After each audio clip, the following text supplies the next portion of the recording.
So I've been diving into the core concepts of Islam, and it's really interesting how it's divided into different levels. Oh yeah? What are those levels? Well, there are three main levels: Islam, Iman, and Ihsan. Right. Each one has its own set of pillars and principles. That's fascinating. Can you break them down a bit? Sure. So the first level, Islam, has 5 pillars. There's the Shahadat, which is declaring that there's no deity but Allah and that Muhammad is his messenger.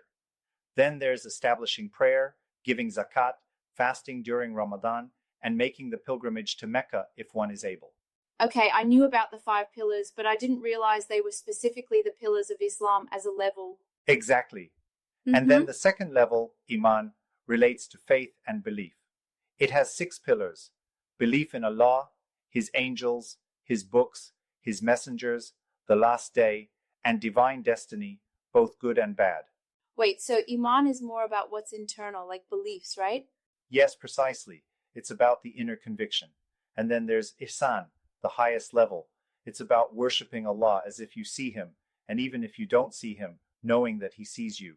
That's a profound concept. It's like striving for excellence in worship. Yeah, it's about reaching a state of sincere devotion.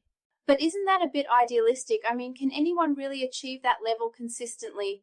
Well, it's meant to be an aspiration. It's like aiming for perfection, even if we can't fully attain it. It encourages continuous self-improvement. That makes sense. So how are these levels connected? Do you progress from one to the next?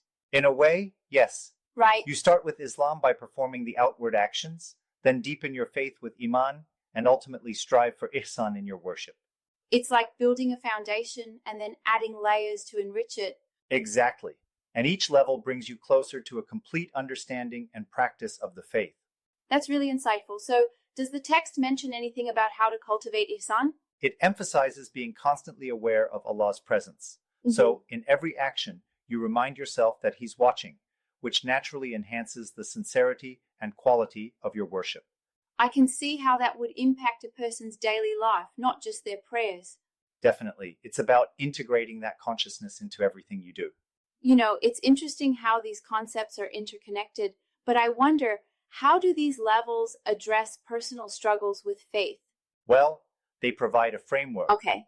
When someone struggles, they can focus on strengthening their Iman, working on their beliefs, and that, in turn, can enhance their practice and lead them toward Ihsan. That's encouraging. It shows that progress is possible at any stage. Absolutely. And it's a continual journey. No one is expected to be perfect, but the goal is to keep striving. Yeah, I like that. It's a very holistic approach to faith and practice. It really is. And it all starts with understanding the basics, like the Shahadat, which is not just a declaration, but also involves sincerely believing and acting upon it. So it's not just words, but also actions and intentions combined. Exactly. It's a comprehensive commitment. This has been really enlightening. Thanks for explaining it all. No problem. I'm glad we could delve into it together. Me too. Maybe next time we can explore more about how these principles are applied in daily life. That sounds great. I'm looking forward to it.